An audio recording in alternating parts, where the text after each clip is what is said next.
The events in this program are inspired by a true story. Names, dates, and details have been changed. Viewer discretion is advised. On this episode of Bizzare Murders, when a young woman is murdered, detectives follow the bizarre trail from takeout tacos to a bachelor party.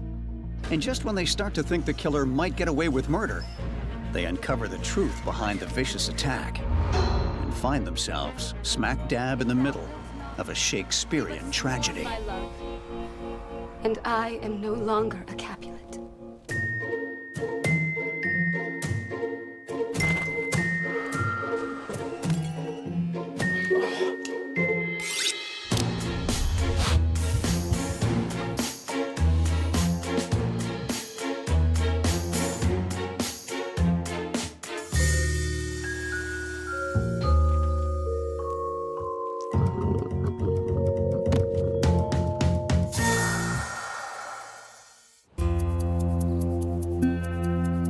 Rob, a 29-year-old former first responder, has failed to show up to his uncle's house for dinner.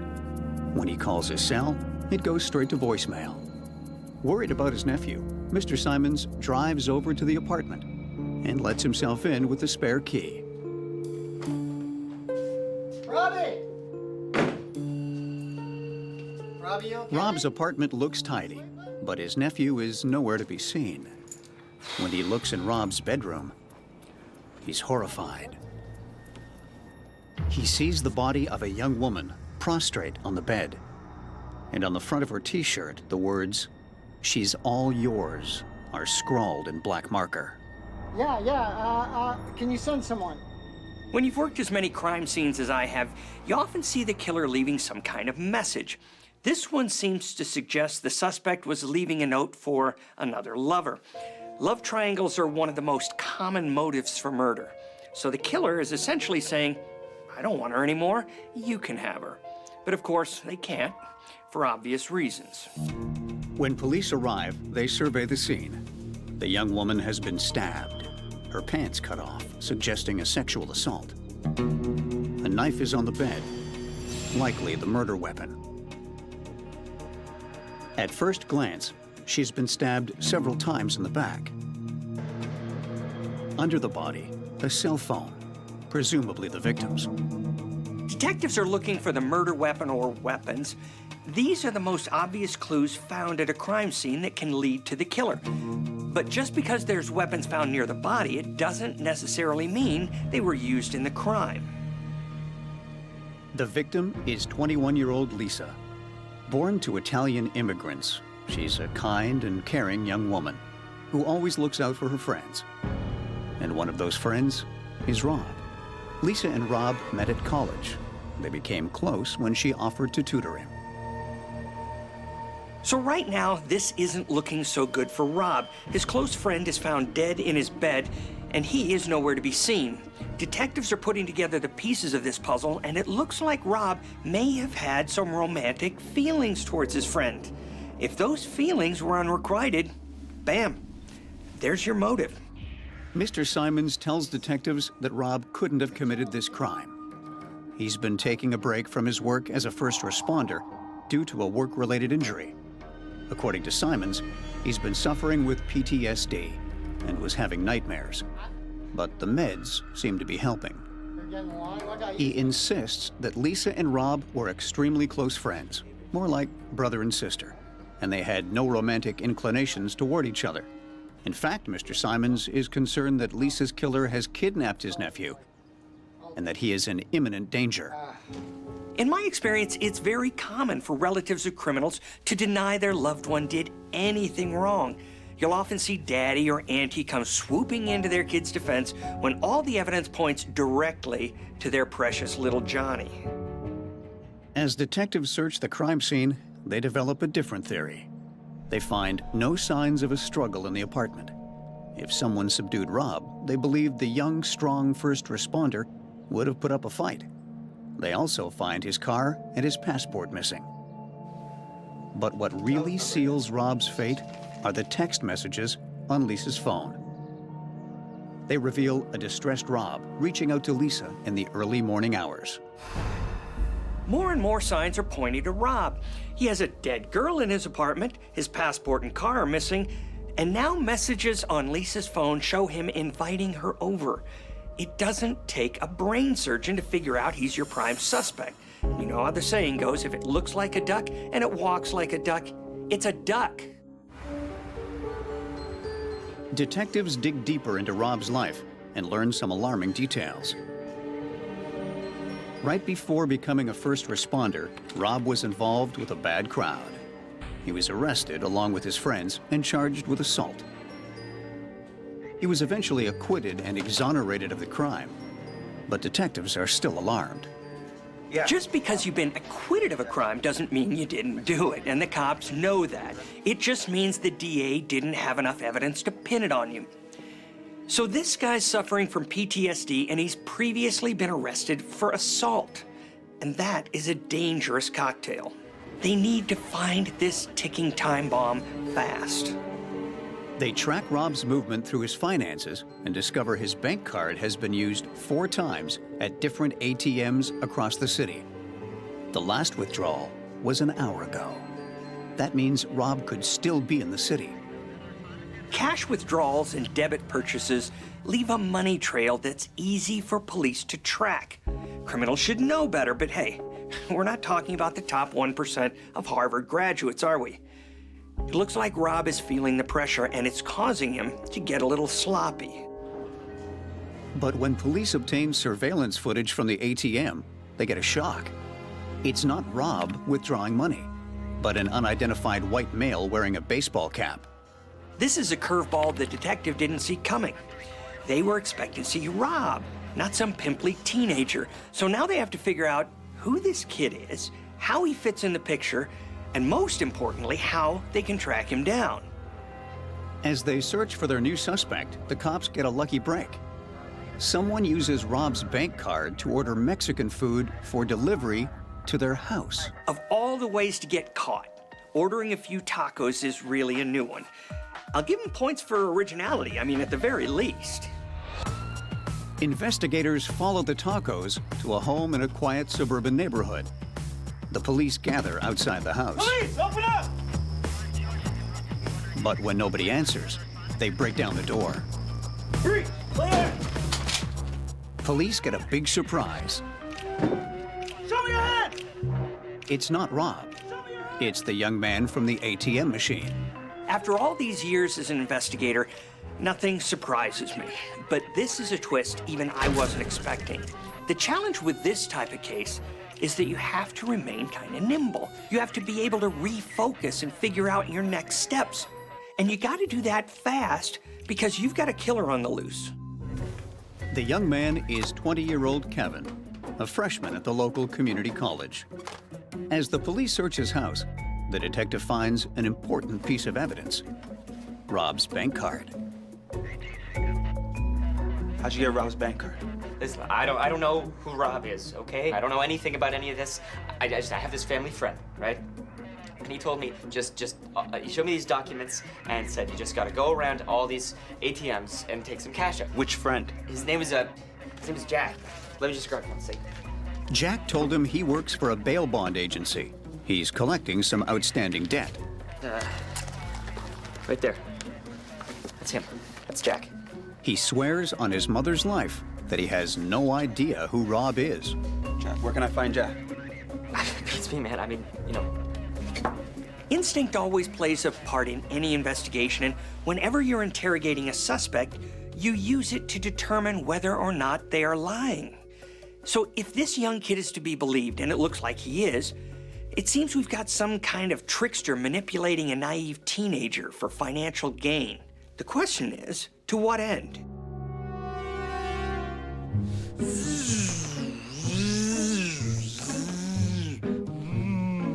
Detectives learn that 28-year-old Jack is a fun, outgoing amateur actor with a magnetic personality. He grew up with loving parents who gave him every opportunity in life. And he has no history of violence or psychological problems. He's a big player in the local theater scene, often playing the leading man in their productions. Oh, speak again, bright angel.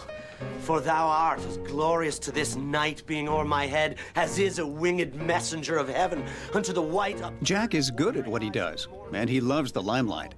But he's happy to be king of the community theater world rather than seeking fame and fortune in Hollywood. Be but sworn by love, and I will no longer be a Capulet. I felt really good about that. Yeah. I felt really in it. Shall we do it again? How about bigger? How about even bigger? Just to Yes. all the way up and then we push it down. I want to feel it from my soul. Yeah, and then we'll push it down into our toes. Yes, Okay. I like it. Okay. Okay. He's engaged to fellow actress Nicole, who often plays the female lead opposite him. They've been living together for a year and are eagerly anticipating their elaborate wedding, followed by a tropical beach honeymoon.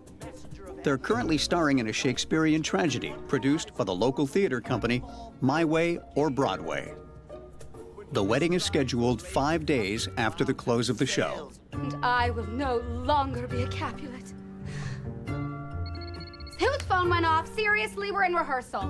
Really? Larry. But what police find most interesting about the thespian is not his range as an actor, but his home address. He lives 1 floor above Rob in the same apartment complex. Proximity. It's a key factor when you're trying to make a link between suspects. So you got Rob, who's our murder suspect, and Jack, who is taking money out of his account.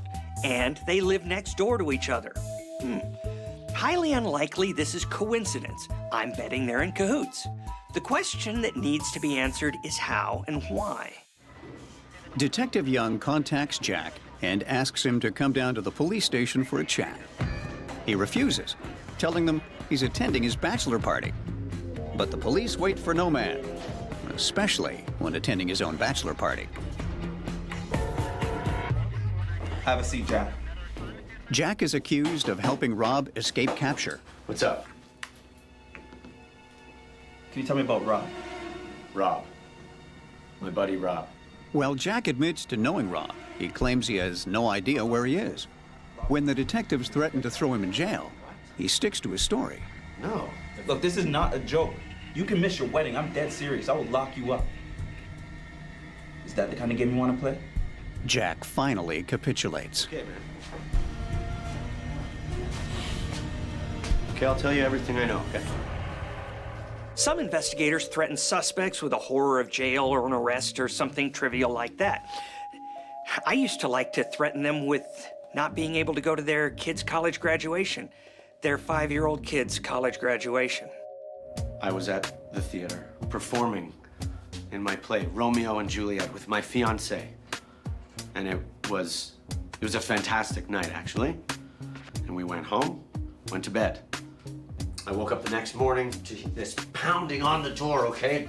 I open it up, and what do I see but Rob standing in front of me, wild-eyed, like a madman. Arms flexed and veins pulsing and forehead just about to burst. He tells me, Jack, I've killed Lisa. It's a one-man show, and Jack has the starring role. But his over-the-top performance piques Detective Young's suspicion. In other words, he doth protest too much. He paints a picture of Rob as on the run and desperate for cash. And he asked me for money. He says, I've got to get out of here. I got to go. Got to get away. I got to go on the run. I got to... Where's Rob now? No, I don't know. I always love a good performance, and nothing gives me more pleasure than to watch a stupid criminal think he's playing the detectives. I just need a bag of popcorn, and I'm set. Detective Young tightens the screws on Jack and collects his DNA to compare to the crime scene. He also asks for a writing sample to compare the killer's note left on Lisa's t-shirt. And when he asks to see his phone, they hit pay dirt. They discover incriminating online searches made on the week before the murder. If I wasn't in the business of catching killers, I'd open a school for dumb criminals and teach one class and one class only. B, if you're going to commit a crime, don't, I repeat, do not do an internet search on your computer or phone on how to do it. And so you research how to get rid of a corpse. Feeling the heat, Jack suddenly changes his story. Again. Okay. I went down to his place with him. Detective. He admits to being in Rob's apartment on the night of the murder, but denies being there when the murder actually occurred. So, Here's where you can tell the professional criminals from the amateurs. The pros stick to their story, no matter what. It doesn't matter what you throw at them. The newbies crack. They keep changing their story. They scramble to come up with something that makes sense. And this, my friends, is amateur hour. and Jack tells Detective Young that Rob came upstairs begging for his help that night. He claims he went down to Rob's apartment, uncertain as to what he would find. But when he stepped into Rob's bedroom, he saw a horrible sight. what did you see? I saw Lisa dead. If he killed her, man. Jack has been putting on quite a performance until now, but detectives have forced him into a corner. It remains to be seen whether he can act his way out of this one or not. Lying on the bed. When he's pressed to describe what he saw, he makes a fateful blunder. What exactly did you see? I saw that she'd been stabbed in the back 3 times. Detectives know something that Jack doesn't. That's information only the killer would know. Here's the thing. You wouldn't be able to tell how many times Lisa was stabbed just by looking at the body. With this kind of injury, there's just too much blood. The only way you would know how many times the victim was wounded is if you were there. Can I make a phone call? Realizing the cops are closing in, Jack asks to speak to his fiancée, Nicole, on the phone. Nicole. Hey, it's me. She tells him she's found a bag with bloody clothes and Rob's passport in it. She warns Jack that she's going to tell the police about it. He begs her not to. Nicole, don't do that, okay? I can explain everything. Remember what I said about teaching only one class to criminals? I take it back. I'm gonna make it 2. When you make a phone call from jail or a police station, the cops can hear you. They record the calls. Any attempt to talk secretly or in code is going to get you nowhere. In fact, it'll only dig yourself deeper into a pit of self-incrimination.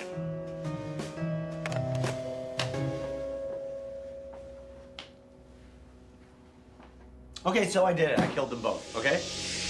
You want to know how I did it? I got him to the theater, and I let him into the back. I told him I needed his help carrying some bags to my car. Said I hurt my shoulder in a rehearsal. I can bring him down to your car. Please, yeah, Yeah? that'd be fantastic. Thank you, Rob. As Rob bends down to pick up the bags, Jack grabs him from behind and slits his throat. I just slit his throat. And flights of angels sing thee to thy rest.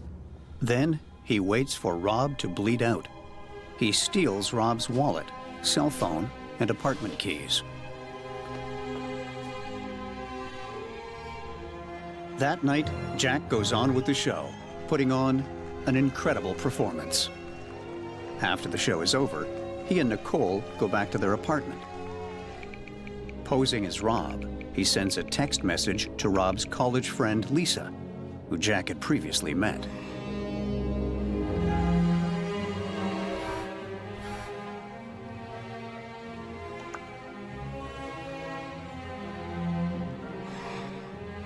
Just after 11, Lisa arrives at Rob's apartment building. Hi, Lisa, come in, please. He tells her Rob texted him too, asking for help. He says Rob is in the bedroom. Oh, well, you know how he is. He won't get out of bed. Let me take your coat.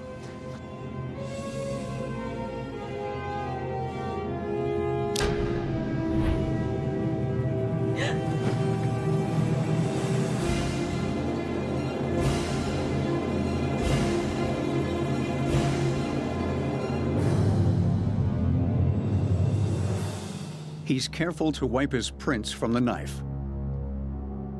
Proceeds to cut off Lisa's pants with one of Rob's scissors from his first responder kit.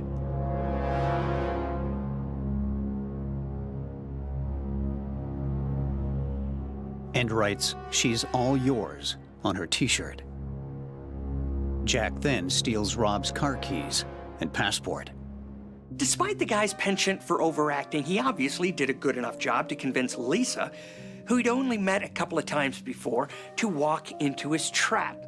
And then, in some twisted drama of his own making, he tries to destroy Rob's reputation by making him look like a rapist and a murderer.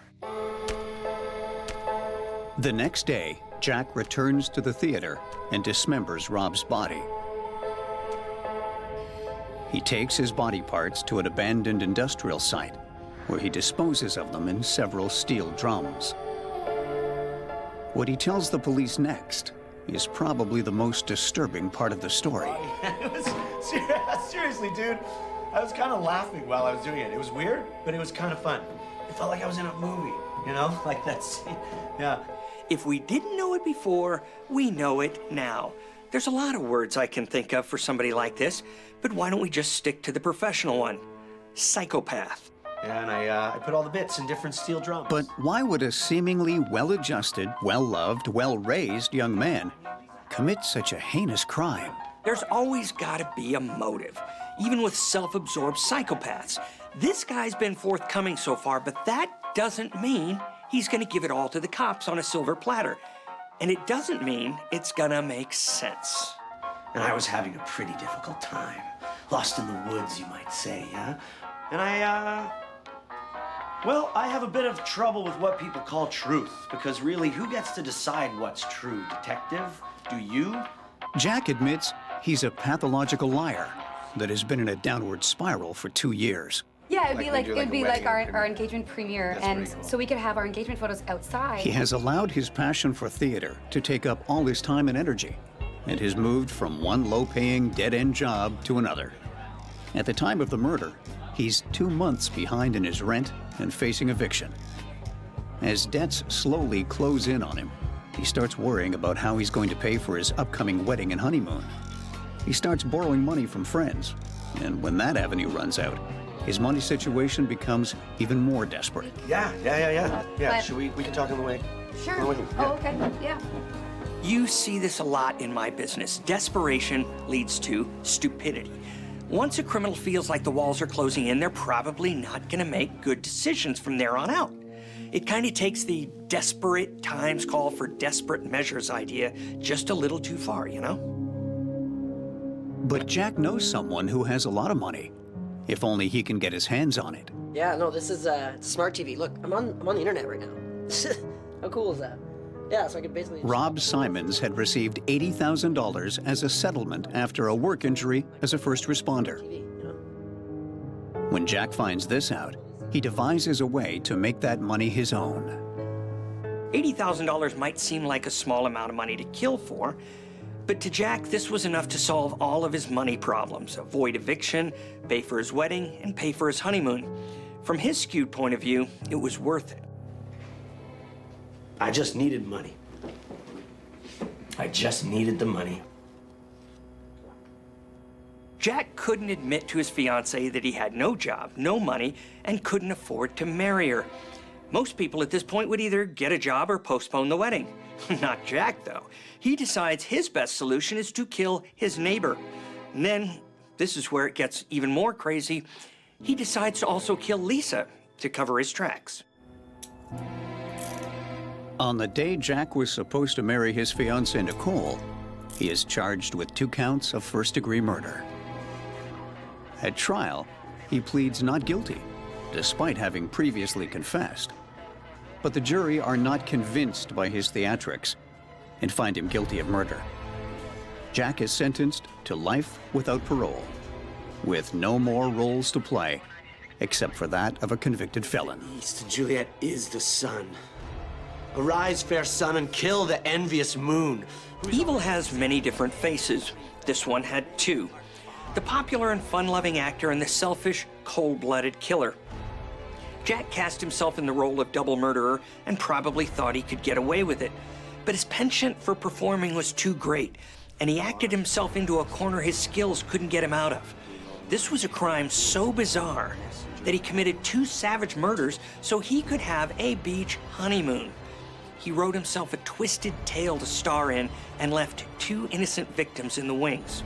Even Shakespeare in all his glory couldn't have written this one. Stephen King, on the other hand, well, you get the picture.